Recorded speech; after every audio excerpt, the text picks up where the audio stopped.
Doctor Praneetha ఆత్మహత్య యత్నం కేసులో వివిధ వర్షన్స్ వినపడుతూ ఉన్నాయి మనందరికీ. సికిందర్ రెడ్డి మీద ప్రణీత తల్లి సంచలన ఆరోపణలు చేశారు. సికిందర్ రెడ్డి కబ్జాలు చేసి ఆస్తులు సంపాదించినట్లుగా చెప్పారు ఆమె తల్లి. సికిందర్ రెడ్డి తండ్రి వెంకట్రామిరెడ్డి ఆస్తి కోసం చెల్లెలి భర్తనే చంపేశాడని ఆరోపించింది. సికిందర్ రెడ్డికి వేరే అమ్మాయితో సంబంధం ఉండటం వల్లే తన బిడ్డను వేధించారని చెప్తోంది ప్రణీత తల్లి.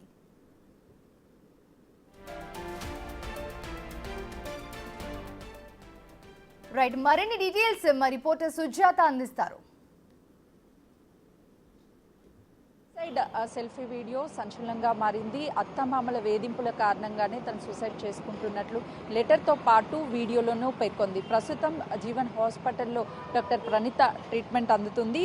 డాక్టర్ ప్రణీత మానసిక పరిస్థితి బాగోలేదు అంటూ భర్త అత్తమామలు సంచలన వ్యాఖ్యలు చేశారు. ప్రస్తుతం ప్రణీత అమ్మ ఉన్నారు. ఎందుకు అసలుకి ప్రణీత మానసిక ఆరోగ్య పరిస్థితి బాగోలేదు అనే ఆరోపణలు ఎందుకు చేస్తున్నారు మేడం? వాళ్ళు ఇప్పుడు మా అమ్మాయి ఇట్లా హాస్పిటల్లో ఉంది మేడం. అదే బాధలో మేమున్నాము. మా పైన అనేకమైన ఆరోపణలు స్వరూప, సికిందర్ రెడ్డి, వెంకట్రెడ్డి చేయడం ఎంతవరకు న్యాయం మేడం? ఆ అమ్మాయి గురించి మేము బాధలో ఉన్నప్పుడు మా ఆస్తుల గురించి వాళ్ళకి ఎందుకు మేడం? ఒకసారి రమ్మను, ఇంటికి వస్తే మా ఆస్తులు ఏంటో చెప్తాము. మేము అక్రమంగా సంపాదించిన ఏంగో అన్ని క్లియర్గా ఉన్నాయి. మేము ఎక్కడో దౌర్జన్యాలు చేయలేము. మేము వాళ్ళ గురించి చెప్పాలి మేడం. ఎందుకంటే చెప్పలేమనుకో మేమేమో తప్పులు చేసినాము అని అంటారు. ఎందుకంటే ఇవన్నీ ఎక్కడికి వెళ్ళి వచ్చినాయని ఆయన క్వశ్చన్ చేసిండ్రు. దానికి ఆన్సర్ చేయకుంటే మీరు కూడా నమ్ముతారు కదా మేడం. అందుకోసం సికిందర్ రెడ్డి వాళ్ళ ఫాదరు మామూలు ఒక రైతు కదా మేడం. ఊళ్ళో 30 ఎకరాల పొలం ఎలా సంపాదించాడు, 3 floors బిల్డింగ్ అని చెప్పాడు కదా మేడం. అది ఎలా కట్టించారు? స్వరూప వాళ్ళ మదర్ చెప్పింది కదా మేడం, నువ్వు ఉన్నతమైన చదివించిన నా 3 పిల్లలకు అన్నది. అవన్నీ ఎలా అయినాయి? గ్రాండ్గా మ్యారేజ్ చేసిన అన్నది. అవన్నీ ఎలా చేసింది మేడం? ఎట్లా చేసింది? మామూలు రైతు అవన్నీ ఎలా చేయడం? అదే కాలనీలో ప్రెస్ కాలనీలో 3 ప్లాట్లు ఎలా వచ్చినాయి మేడం? దౌర్జన్యంగా అన్నీ లావుకుంటాడు మేడం. కావాలంటే ఆయన గురించి ఎంక్వైరీ చేయాలంటే కాలనీ ప్రెసిడెంట్ని కలవండి, సెక్రటరీని కలవండి మేడం. వాళ్ళ కాలనీలో ఒక 4 చుట్టాలు ఉన్నారు.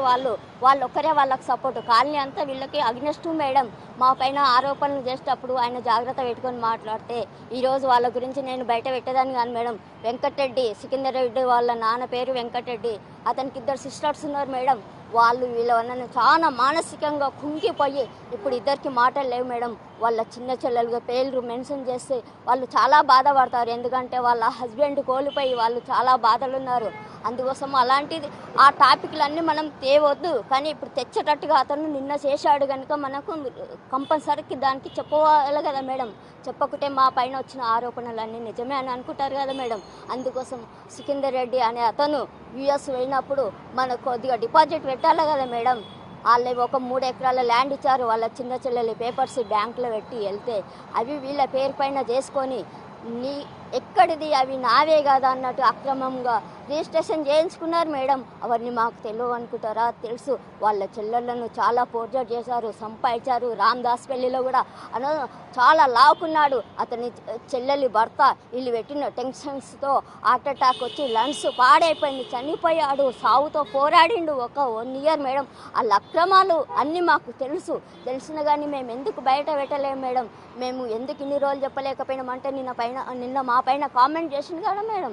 దానికి మేము కంపల్సరీ కౌంటర్ ఇవ్వాల్సి వచ్చింది. మాకు ఒక వ్యక్తి చనిపోవడానికి ఇది మొత్తం కూడా సికిందర్ రెడ్డి వాళ్ళ తండ్రే కారణం. Yes madam, Sikandar Reddy main. Sikandar Reddy, Venkatareddy, Swarupa సొంతం చెల్లెలు భర్త చనిపోయాడు. చెల్లెళ్ళ దగ్గర లావుకున్నాడు. కాలనీ వాళ్ళ దగ్గర చాలా దౌర్జన్యం మేడం. అదంతా కాలనీ అంతా తెలుసు మేడం. మీకు ఎంక్వైరీ కావాలంటే వాళ్ళ కాలనీ ప్రెసిడెంట్ పేరు నాకు తెలియదు మేడం. వెళ్ళి అడగండి మేడం.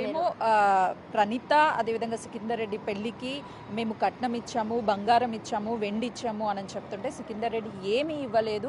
ఒకవేళ ఇస్తే అంత డబ్బులు వాళ్ళకి ఎక్కడి నుంచి వచ్చాయని అడుగుతున్నారు. వచ్చినవి అంటే మాకు ఊళ్ళో ల్యాండ్ ఉంది మేడం. ల్యాండ్ ఉన్నప్పుడు మేము పొలము పంట పండించుకుంటాం. ఇంకా ఎంప్లాయీ ఎంతో ఇంతింత మేము సంపాదించుకుంటాము. మా పెళ్ళప్పుడు కొన్ని గిఫ్టులు మా సిస్టర్ వాళ్ళ బాబాయ్ వాళ్ళు పెడతారు కదా మేడం.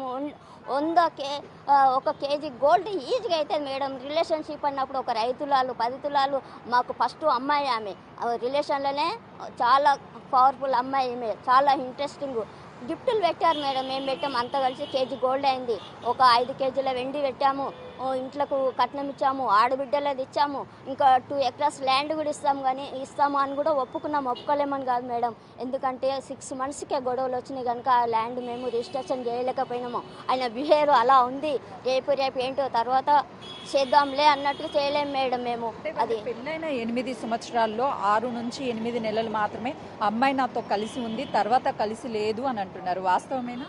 నో మేడం, అమెరికాలోనే 1 ఇయర్ ఉన్నాడు కదా మేడం. 1 ఇయర్ ఉన్న తర్వాతనే ప్రెగ్నెన్సీ వచ్చింది. 8 మంత్స్ ఎలా ఉంది మేడం? 2018లో మ్యారేజ్ అయింది కదా, డిసెంబర్ 21కి అయింది కదా మేడం. అయిన తర్వాత అమ్మాయి మళ్ళీ డిసెంబర్లో వాళ్ళ వెంకటరెడ్డి వాళ్ళ పెద్ద సిస్టరు కూతురుది మ్యారేజ్ అయితే వచ్చింది మేడం మా పాప. అప్పటికి 2 మంత్స్ ప్రెగ్నెన్సీ అక్కడికి వచ్చింది. ఇక్కడ వచ్చిన తర్వాత డాక్టర్కు చూస్తే ప్రెగ్నెన్సీ కన్ఫామ్ అని చెప్పారు మేడం. మరి కాపురం చేయనప్పుడు ప్రెగ్నెన్సీ ఎలా వచ్చింది మేడం? అమెరికాకి వెళ్ళే కదా ప్రెగ్నెన్సీతో వచ్చిన విషయం కూడా తనకి చెప్పలేదు ఇండియాకి వచ్చే వరకు అని చెప్తున్నారు. నిజమే మేడం, మేము హాస్పిటల్కి వెళ్ళినాం, నేను మా పాప రెయిన్బో హాస్పిటల్, ఆ డాక్టర్ పేరు కూడా అన్నీ ఉన్నాయి మేడం మా దగ్గర. వచ్చిన తర్వాత కన్ఫర్మ్ అయిన తర్వాత ఫస్ట్ వాళ్ళ మమ్మీకే ఫోన్ చేశాము. వాళ్ళ మమ్మీకి ఫోన్ చేసి ఆయన అమెరికాలో ఉండే కాన్ఫరెన్స్లో తీసుకొని మాట్లాడినాం మేడం. వాళ్ళకు చెప్పిన తర్వాతనే అందరికీ చెప్పాము, మా రిలేషన్లో కూడా. సోయాన పాపనే ఫోన్ చేసి చెప్పింది మేడం. ఎందుకు తెలియదు వాళ్ళకు? అన్ని ఇలాంటి అసత్యాలు చేద్దాము, పాపను బ్లేమ్ చేద్దాము అన్నట్టుగా ఇలా చేస్తున్నారు మేడం. పాప సావు బతుకుల మధ్యలో ఉంటే ఇలాంటి ఆరోపణలు ఎంతవరకు సాధ్యం మేడం? మీరే చెప్పండి. చాలా మీ పాపనే సికిందర్ రెడ్డితో ఉండను అని చెప్పి డివోర్స్ కూడా ఫస్ట్ మీ పాపే పంపించింది అని చెప్తున్నారు. ఎంతవరకు? నో మేడం, అన్ని అబద్ధాలు. కోర్టులో మీరు తెలుసండి, డైవర్స్ కావాలని ఎవరేసారు? డైవర్స్ కావాలని అతను వేశాడు. ఈమెమేసింది ఆస్తి కోసం అయితే డైవర్స్ వద్దు, నాకు నా భర్తే కావాలని ఎందుకు వేసేది మేడం? అంటే దీన్ని బట్టి మాకేం అర్థమవుతుందంటే ఇతనికి వేరే అమ్మాయిలతో ఇంకా అనొద్దు కానీ అనవలసి వచ్చింది మేడం. ఎందుకంటే మీరు ఆ టాపిక్ తెచ్చారు కానీ అలాంటి అలవాట్లు ఉన్నందువల్లనే నా బిడ్డను దూరం పెట్టాలని అదనపు కట్నం కోసం వేధించి ఇంత చిత్రహింసలకు చేసిరు మేడం. ఫైనల్లీ అయితే డాక్టర్ ప్రణీత హస్బెండ్ అత్తమామ చేసినటువంటి అవన్నీ అవాస్తవాలు, ఆరోపణలు చేస్తున్నారు. కేవలము ప్రణీత హాస్పిటల్లో ఉంది, ఏదైనా జరుగుతుందేమో అన్న ఒక భయంతోనే వాళ్ళు ప్రణీత మీద తప్పుడు ప్రచారాలు చేస్తున్నారు. వాళ్ళ నుంచి మాకు ప్రాణహాని ఉంది, మాకు రక్షణ కావాలి అంటూ ప్రణీత తల్లి చెప్తున్నారు. కెమెరామెన్ సంజుతో సుజాత, జీవన్.